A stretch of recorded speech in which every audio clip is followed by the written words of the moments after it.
Bismillahirrahmanirrahim. Assalamualaikum warahmatullahi wabarakatuh. Perkenalkan, nama saya Herlinda, NIM 60202022019024. Nah, di materi bab 10 ini kita akan membahas tentang kepemimpinan dalam kewirausahaan. Nah, dalam kehidupan sehari-hari kita tentu sering menyaksikan aktivitas kewirausaha yang mana tidak lepas dari sikap kepemimpinan. Nah, baik dalam lingkungan keluarga maupun dalam lingkungan masyarakat. Nah, kepemimpinan dan kewirausahaan merupakan suatu kemampuan seseorang dalam mengatur dan mengevaluasi peluang-peluang yang ada dengan cara memanfaatkan sumber daya yang tersedia. Kepemimpinan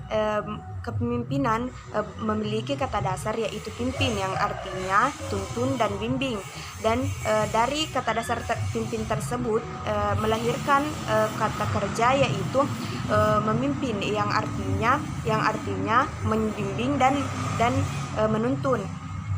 Dan kemudian kata benda yaitu pemimpin, yaitu orang yang berfungsi untuk memimpin atau membimbing dan menuntun.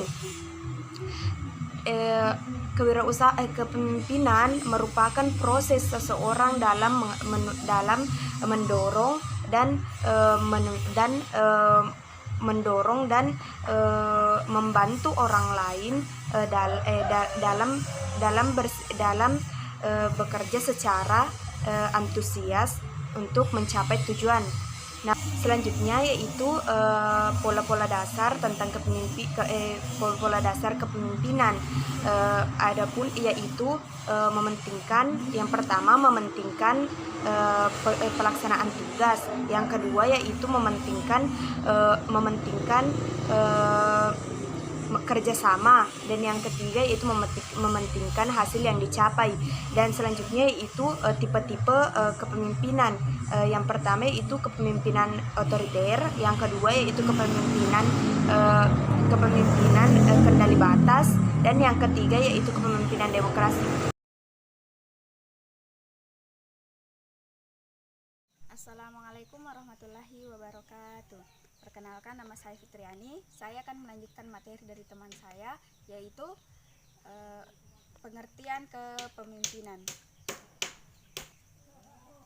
Baiklah, yang pertama, menurut seorang ahli yaitu Ortweighted, kepemimpinan adalah aktivitas mempengaruhi orang lain agar mau bekerja untuk mencapai tujuan yang mereka inginkan.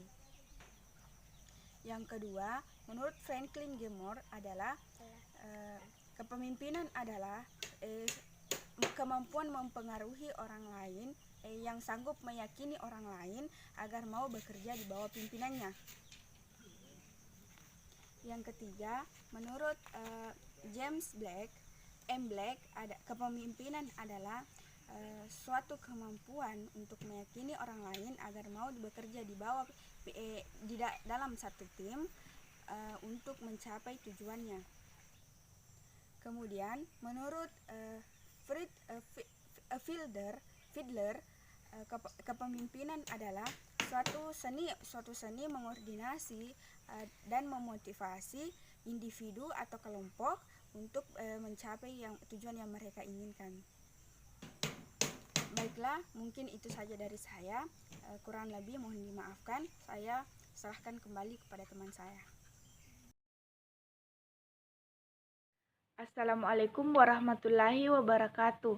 Perkenalkan, nama saya Andi Armawati, NIM 602022019008, Prodi Ekonomi Syariah semester 2. Baik, saya akan membahas tentang hakikat kepemimpinan. Dalam kehidupan sehari-hari, baik di lingkungan keluarga, organisasi perusahaan, bahkan sampai pemerintahan, sering kita mendengar kata pemimpin, kepemimpinan, serta kekuasaan. Proses memengaruhi atau memberi contoh dari pemimpin kepada karyawan dalam upaya mencapai suatu tujuan organisasi. Pengaruh pemimpin yang sangat ditentukan oleh statusnya seperti sebagai pemimpin formal, artinya itu seseorang yang dipilih untuk menjadi seorang pemimpin yang dipilih secara resmi untuk memegang suatu jabatan dalam struktur organisasi. Hak dan kewajiban yang dilakukan seperti harus memenuhi berbagai persyaratan yang telah ditentukan dalam suatu organisasi tersebut. Yang kedua yaitu mendapat reward atau punishment, mendapat upah yang lebih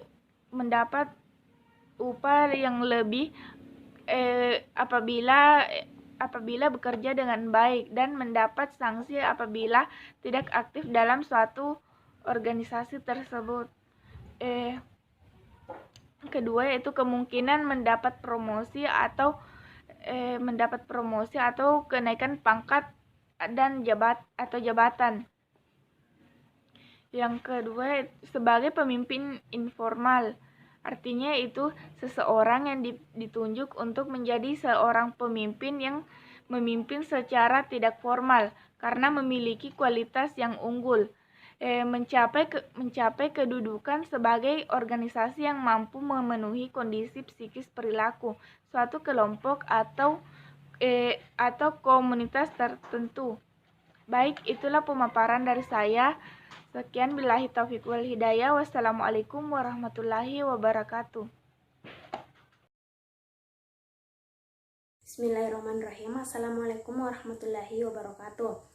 Perkenalkan, nama saya Andi Tanri Bandrigau, Prodi Ekonomi Syariah kelompok 1 semester 2, perwakilan dari kelompok 10. Di sini saya akan memaparkan materi mengenai bagian D, sebab musabab munculnya kepemimpinan. Ada 3 teori yang menjelaskan sebab musabab munculnya kepemimpinan. Yang pertama adalah teori genetik, yakni bahwa pemimpin itu tidak dibuat, tetapi ada atau terlahir memiliki bakat-bakat kepemimpinan, atau bakat-bakat tersebut sudah ada memang dari sejak lahir.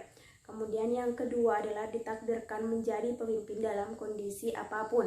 Dan yang ketiga adalah secara filosofis teori ini menganut pandangan deterministis. Selanjutnya teori yang kedua yakni teori sosial atau lawan dari teori genetik. Artinya pemimpin itu juga tidak dibuat tetapi disiapkan kemudian dididik. Artinya tidak terlahir begitu saja. Kemudian yang kedua, ketika kita menjadi seorang pemimpin harus melakukan penyiapan seperti penyiapan pendidikan dan tentunya melalui dorongan atau kemampuan dari diri sendiri. Selanjutnya teori yang ketiga adalah teori ekologis. Teori ini muncul sebab adanya reaksi terhadap teori-teori sebelumnya, yakni teori genetik dengan teori sosial. Kemudian yang kedua bahwa mengenai teori ekologis, ketika kita ingin menjadi pemimpin yang sukses, bila ada bakat sejak lahir kemudian dikembangkan melalui pengalaman serta penyiapan pendidikan dan tentunya melakukan atau sesuai dengan tuntutan ekologis atau lingkungan. Kemudian ketika kita mengembangkan kepemimpinan itu bisa melalui seperti pendidikan, pelatihan, pengalaman, kemudian kebiasaan. Kemudian ketika kita menjadi pemimpin tentunya harus menyiapkan bekal-bekal yang matang, terutama mengenai kepemimpinan dalam suatu wirausaha atau bisnis, karena tidak semua orang bisa menjadi pemimpin dan terdapat banyak peluang untuk menjadi seorang pemimpin. Dan ketika menjadi pemimpin itu tidak semua orang memiliki jiwa kepemimpinan. Mungkin itu hanya saja mengenai materi mengenai sebab musabab munculnya kepemimpinan. Mohon maaf apabila ada kesalahan. Sekian, wassalamualaikum warahmatullahi wabarakatuh. Bismillahirrahmanirrahim. Assalamualaikum warahmatullahi wabarakatuh. Perkenalkan, nama saya Rizky Amalia Arsyad, NIM 60202201 9015, Prodi Ekonomi Syariah kelompok 1 semester 2. Baiklah, saya akan membahas mengenai paradigma kepemimpinan. Paradigma kepemimpinan ini terbagi atas beberapa. Yang pertama yaitu kepemimpinan klasik. Kepemimpinan klasik ditandai oleh sifat dominatif, direktif, otoritatif, para pengikut yang harus patuh dan taat melakukan sifat-sifat tersebut. Kemudian pemimpinlah satu-satunya otoritas yang berhak menafsirkan kebenaran yang sah. Kerajaan-kerajaan dan negara-negara tutorial umumnya menetapkan paradigma kepemimpinan klasik seperti Uni Soviet, kemudian Jerman dan Singapura. Kemudian yang kedua yaitu kepemimpinan berdasarkan sifat bawaan. Teori ini meyakini bahwa pemimpin dilahirkan, yang artinya pembawaan bukan buatan dan bukan pula didikan. Sifat bawaan kepemimpinan ini meliputi kualitas jiwa dan raga yang digunakan untuk menetapkan pemimpin dan yang dipimpin. Kemudian sifat bawaan kepemimpinan ini yaitu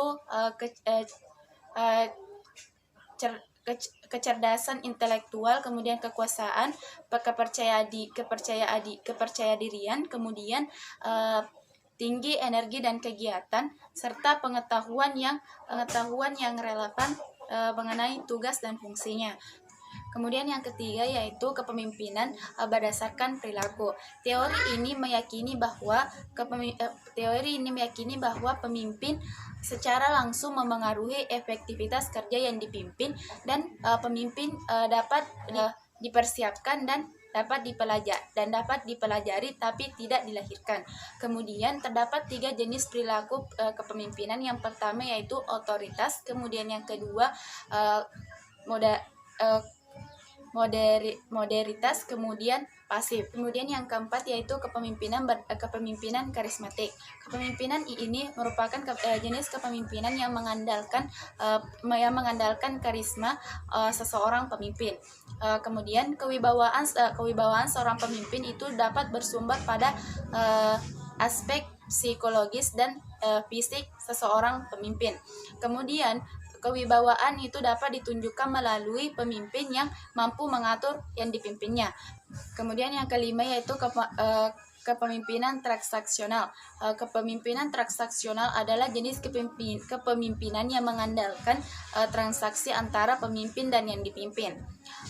Ada kesepakatan antara pemimpin dan yang dipimpin, seperti seorang pemimpin memerintahkan kepada yang dipimpinnya untuk melakukan sesuatu. Jika yang dipimpinnya itu melakukan, maka yang dipimpin itu akan diberikan imbalan oleh yang memimpin sesuai dengan kesepakatan. Kemudian yang keenam yaitu kepemimpinan situasional, yaitu kepemimpinan kepemimpinan yang tidak baku, di mana kepemimpinan itu dapat berubah sesuai dengan situasi, di mana situasinya itu berupa perubahan yang dipimpin, kemudian perubahan sistematika struktural maupun kultural, kemudian perubahan waktu. Yang ketujuh yaitu kepemimpinan visioner atau transformasional, yaitu kepemimpinan yang mengandalkan visi dari pemimpin sebagai inspirasi untuk mengarahkan yang dipimpinnya, di mana di sini yaitu pemimpin berperan dalam menciptakan visi supaya dapat supaya dapat memenuhi kebutuhan. Kemudian terdapat 3 hal yang harus dilakukan oleh seorang pemimpin. Yang pertama yaitu perlu adanya perubahan, kemudian yang kedua perlu membuat visi baru, kemudian yang ketiga yaitu melembagakan perusahaan.